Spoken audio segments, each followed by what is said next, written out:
नमस्कार विद्यार्थी मित्रांनो, उद्या तुमचा पेपर 2 डोमेस्टिक अप्लायन्सेस या विषयाचा पेपर आहे.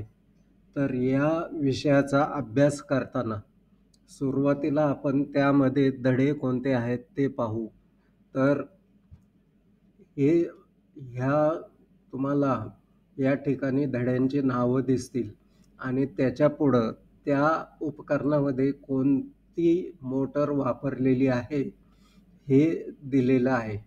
तर आपण अभ्यास करताना ज्या मोटर वापरलेल्या आहेत, समजा शेडेड पोल मोटर, तर शेडेड पोल मोटर ज्या अप्लायन्समध्ये वापरलेले आहेत ते अप्लायन्स आपण प्रथम पाहणार आहोत. आता शेडेड पोल मोटर, हीट कन्व्हेक्टर, त्याच्यानंतर हँड ड्रायर या ठिकाणी वापरलेली आहे. तसेच रूम कूलर या 3 ठिकाणी वापरलेली आहे. तर आता प्रथम आपण हे 3 उपकरणं पाहूयात.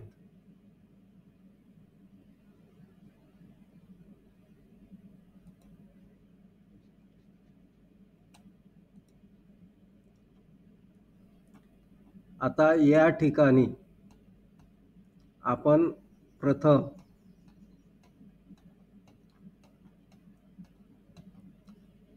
ब्लोअर टाईप रूम हीटर हा धडा पाहू. ह्याच्यामध्ये शेडेड पोल मोटर वापरलेली आहे.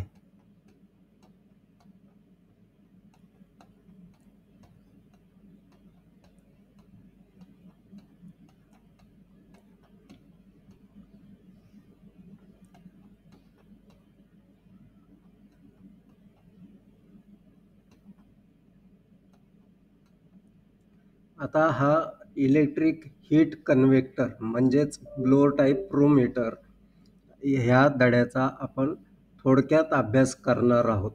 आता हे तुम्हाला माहिती आहे की ब्लोअर टाईप रूम हीटर म्हणजे हिवाळ्यात उष्णता किंवा उबदारपणा रूममध्ये निर्माण करण्यासाठी वापरले जाणारे हे उपकरण आहे. म्हणजे ह्याच्यामध्ये उष्णता निर्माण होते. आता उष्णता निर्माण करण्यासाठी तुम्हाला हीटिंग एलिमेंट आवश्यक आहे आणि हीटिंग एलिमेंट हे नायक्रोमपासून बनवतात आणि त्याचं वॅटेज जे आहे ते 1000 ते 3000 वॅट इतकं आहे. आता या धड्याचा अभ्यास करताना तुम्ही प्रथम ही जी आकृती आहे ही आकृती फक्त लक्षात ठेवा. ही आकृती लक्षात ठेवल्यानंतर तुम्हाला बऱ्याच प्रश्नांची उत्तरं लिहिता येतील. उदाहरणार्थ, समजा प्रश्न विचारला की ब्लोअर टाईप रूम हीटरमध्ये कोणकोणते भाग वापरलेले असतात, तर ही आकृती तुम्ही लक्षात ठेवल्यामुळं ह्याच्यामध्ये ब्लोअर फॅन मोटर म्हणजेच शेडेड पोल मोटर, नंतर heating coils, mica sheet, thermostat, piano type switch, connector ही भागांची नावं तुम्हाला लिहिता येतील. त्यामुळं ही जी रचनाकृती आहे ही तुम्ही व्यवस्थितपणे लक्षात ठेवा.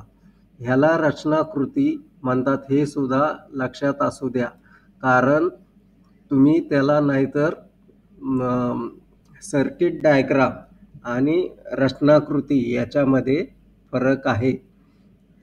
आता ही आकृती पाठ केल्यानंतर लक्षात ठेवल्यानंतर तुम्हाला रचनाकृती आहे त्यामुळं रचनासुद्धा लिहिता येईल की एक लोखंडी बॉक्स असतो, त्यामध्ये मागच्या बाजूला मोटर आणि ब्लोअर फॅन बसवलेली असते, समोरच्या बाजूला हीटिंग एलिमेंट बसवलेले असते. असं हे तुम्हाला लिहिता येईल.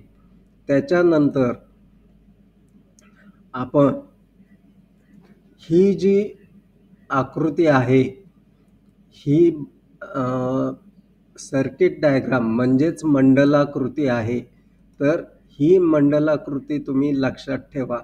ह्या मंडलाकृतीमुळं तुम्हाला फॉल्ट फाइंडिंग म्हणजे जर परीक्षेमध्ये फॉल्ट विचारले आणि त्याची कारणे व दुरुस्ती विचारली तर ती लिहिता येईल.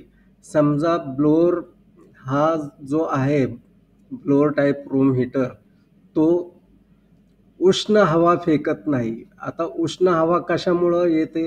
हीटिंग एलिमेंटमुळे येते. त्यामुळं तुम्ही हीटिंग एलिमेंट ओपन आहे हे कारण तुम्ही लिहू शकता. ते केवळ या आकृतीचा अभ्यास केल्यामुळे, म्हणजे रचनाकृती आणि सर्किट डायग्राम ह्या दोन्ही डायग्राम तुम्ही केल्यानंतर तुम्हाला बराचसा अभ्यास ह्या धड्याचा होऊन जाईल. आता आपण पुढचं जे उपकरण आहे ते पाहणार आहोत. आता ह्यातले काही प्रश्न मी तुम्हाला सांगतो. हीट कन्व्हेक्टर मधील हीटिंग एलिमेंट हे नायक्रोम पासून बनवतात. ब्लोअर टाईप रूम हीटर मध्ये शेडेड पोल मोटर वापरतात. हीट कन्व्हेक्टर विद्युत प्रवाहाच्या उष्णताजन्य परिणामावर कार्य करतो. हीट कन्व्हेक्टर मधील तापमान नियंत्रित करणाऱ्या घटकास थर्मोस्टॅट असे म्हणतात. ह्याची उत्तरे ही तुम्हाला पर्याय निवडामध्ये येऊ शकतात. आता जोड्या जुळवा. जोड्या जुळवामध्ये हीटिंग एलिमेंट, तर त्याचं उत्तर आहे नायक्रोम. ब्लोअर मोटर, ह्याचं उत्तर आहे शेडेड पोल मोटर. उष्णतारोधक, याचं उत्तर आहे ॲस्बेस्टॉस. आणि हीट कन्व्हेक्टरचे बाह्यावरण, ह्याचं उत्तर आहे स्टील. त्याच्यानंतर एका वाक्यात उत्तरे लिहा. ब्लोअर टाईप रूम हीटर मध्ये वापरण्यात येणाऱ्या स्विचचे नाव सांगा. तर ह्या ब्लोअर टाईप रूम हीटरमध्ये इंटरलॉक्ड स्विच वापरलेला असतो. हीट कन्व्हेक्टर मधील थर्मोस्टॅटचे कार्य लिहा. तर याचं उत्तर आहे हीट कन्व्हेक्टर मधील उष्णतेचे नियंत्रण करण्यासाठी थर्मोस्टॅट वापरला जातो. ब्लोअर टाईप रूम हीटर मध्ये कोणती मोटर वापरतात? तर ह्याचं उत्तर आहे शेडेड पोल मोटर. आता हे मोठे प्रश्न आहेत.